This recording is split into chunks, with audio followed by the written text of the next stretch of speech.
But fellow veterans, ladies and gentlemen, please welcome the Honorable Admiral Sestak.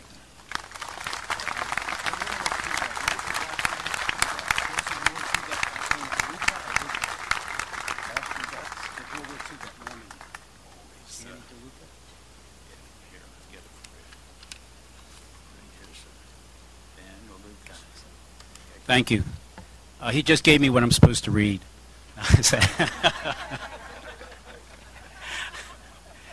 I would like, before I do anything else, is Mr. Lucas, landing in Omaha Beach, if I could just tell one brief story. When I worked in the White House as Director of Defense Policy back in the mid-90s for President Clinton, he was about to go over to Normandy to commemorate your landing on the beaches of Normandy, the 50th commemoration. And he had in that evening several men who had landed, like Danny had, on that beach. But he also had in several historians who had written about that epic battle through the prism of time. And one of them got up to speak. And he told the president that when these youth of America landed on that beach, almost all the officers were killed. Because in the German Teutonic mind, they believed that if you cut off the officer corps, the head, the body would collapse. He said to the president, little did they understand the American army. There they were, these young men, clawing their way initially into the wet sands of Omaha, trying to hide from the hell that was coming down up from the bluffs above, because the Germans had stationed a division of artillery, and shell after shell was coming down upon them that make Private Ryan, he said, look easy. And then he pointed to the president, and he said, Mr. President, that's when you saw what makes America great. These men, these young men, leaderless, just looked at one another and simply said to themselves, we're going to get the hell off this beach. And by twos and threes, Mr. President, they picked themselves up and they went all the way and took those bluffs. And then over the next year, they went all the way to Berlin. And then he turned back to the president and pointed at him a second time and said, Mr. President, don't ever forget. Whatever that it is, that it that we put into the youth of America to be like that, Mr. President, is the national treasure we must most cherish. Thank you, Mr. Lucas.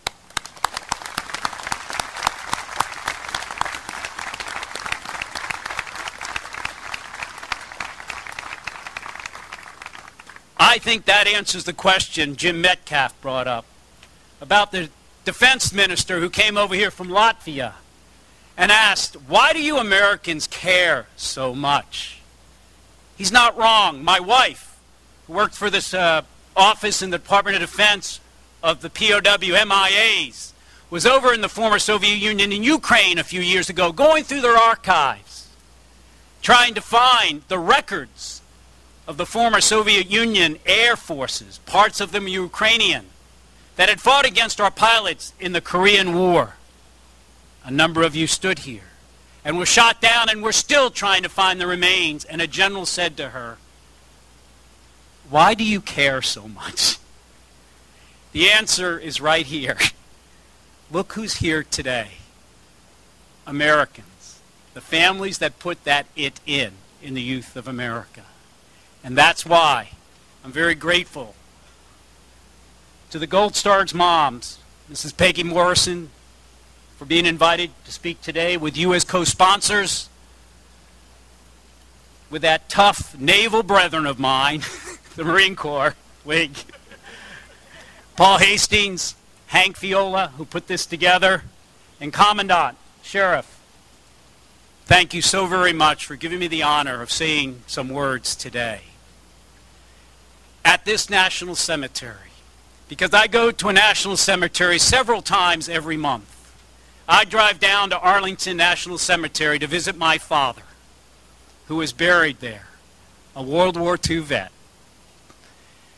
And every time I walk in that cemetery, just like I did in this one, I think of that wonderful passage in the good book where the two great warrior kings, Jonathan and David, embraced each other for the very last time as they departed, never to see one another again. And Jonathan said to David, "Tomorrow thou shalt be a new moon, and thou shalt be missed, because thy seat shall be empty." Everyone here who is a family member, has had a service member serve, has watched that seat become empty when they leave your front door and go off, perhaps overseas, perhaps into combat. And then so many have seen their comrades not make it back from Afghanistan or freeing from a tunnel rat in Vietnam, and feels that empty seat. And then here at home, as, if even not more deeply, best represented by the Gold Star moms, feeling that loss. But there's something special, something unique, that those who served and so proudly stood up as their own service hymn was sung, find in that service that makes sure that seat is never empty.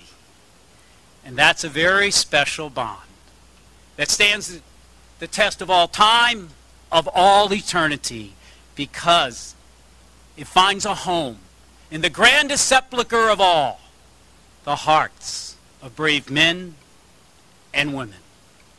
Let me tell you what I mean by just one example of why that happens. When I arrived in the northern Indian Ocean to begin the retaliatory strikes against Afghanistan and the Al-Qaeda and Taliban, that night I put up 8 pilots, 8 guys who had been there in the first Gulf War. They were pros, they'd done it, we'd seen it. And I put up what we call a nugget. Someone who's never been over a foreign country, certainly not in combat before. She was 27 years old, a brand new F-18 pilot.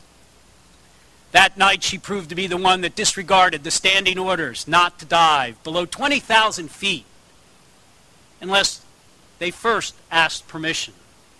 So that we had times by other classified means to see if the Taliban might have shoulder fire Stinger missiles down below, so that they, when they went below 18,000 feet, would know they'd be endangered. But 8 special forces had been ambushed. 4 had died immediately. And the remaining 4 said, there is no time. They're too close for laser-guided munitions. We have moments left. Somebody strafe.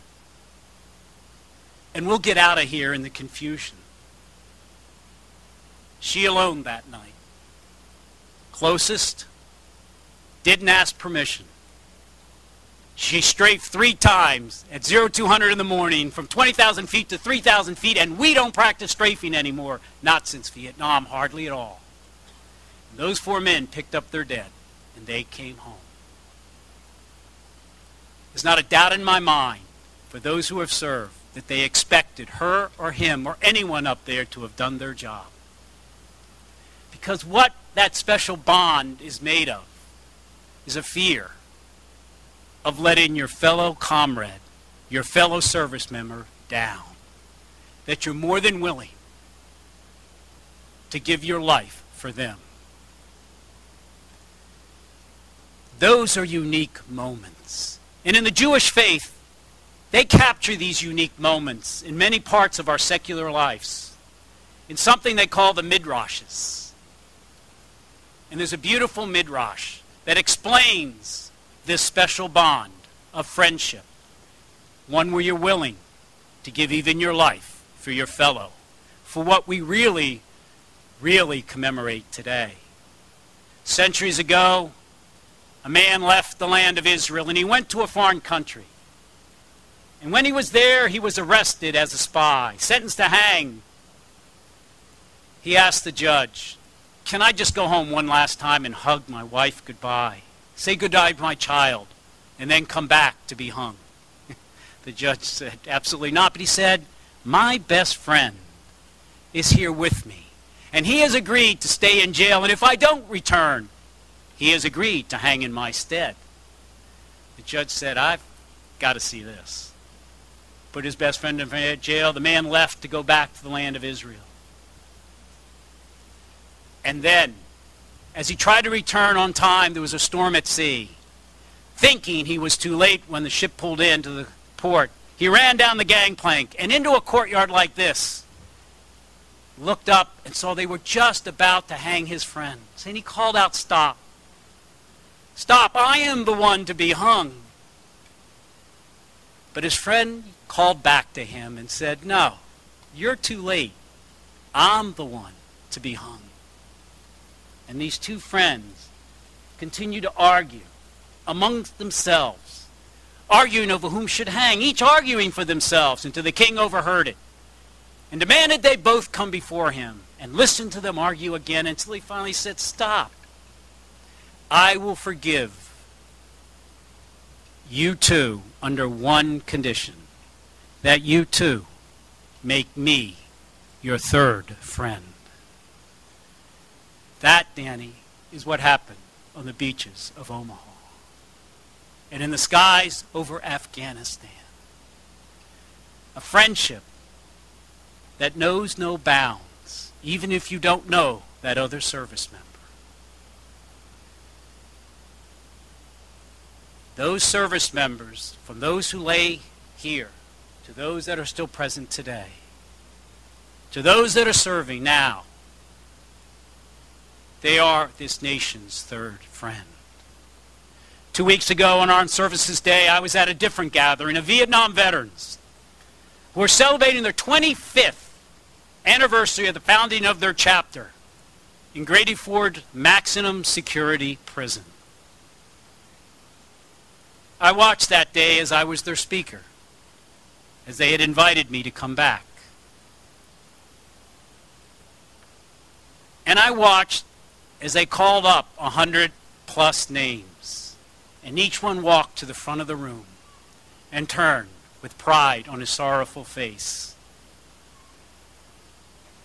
And then the prison population stood up when the last one was announced, as several prisoners to the side were humming Battle Hymn of the Republic, and clapped thunderously, and you could see that bond reappear. This nation has not been enough of a third friend for those who have come back yet. But today is a day of honor, a special day of honor.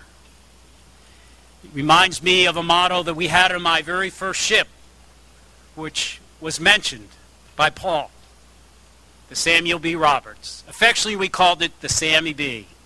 It was named for an enlisted man who had lost his life in the Battle of Guadalcanal. And a few months later, they built a ship in his honor that went off to the Battle of Leyte Gulf and fought alongside the ship my father was on. But this ship was lost. And as it was sinking, the captain told his executive officer, "Go below decks, make sure that everyone is off."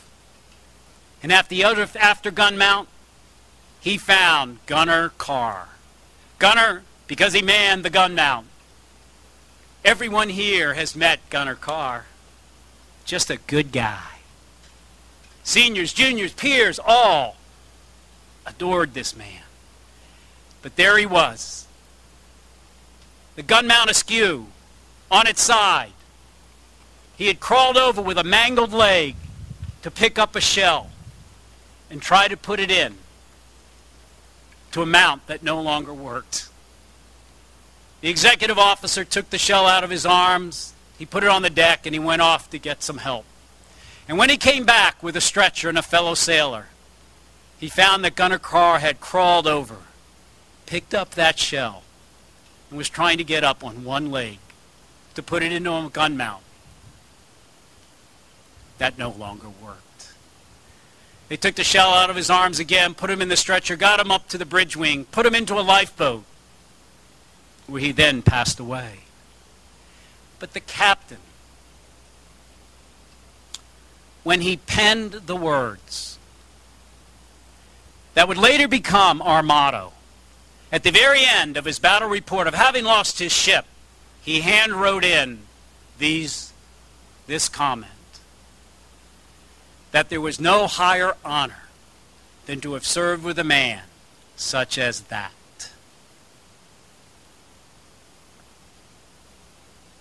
In the good book, Isaiah, when God asked him, "Who will go for us? Whom shall I send?" Isaiah replied, "Here am I. Send me." But for those who have served, we all turn that I into we. A very special we. A bond, as I mentioned at the beginning, that will stand the test of all time and eternity. Because, as an Army General Scales once said, and I am convinced he is right, that without a doubt the good Lord has reserved a corner of the heavens for those men and women who said, "Here am I, send me." To where all these bands of brothers over the centuries will come together, from the Revolutionary War, through the Civil War, through World War I and II, through the Cold War, Afghanistan and Iraq, and whatever the future sees. And they'll gather around a perpetual campfire, whether it's K rations, C rations, or MREs. And they will sit there telling their stories, as I have told a few here.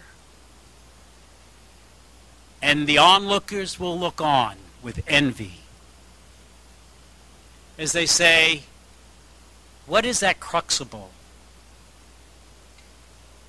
of violence and or friendship that has brought such a disparate assemblage of men and women so close to the hands of God? I thank you for the honor of being here today, of being able to say to all those service members here today, there was no higher honor than to have served with you. And I salute you.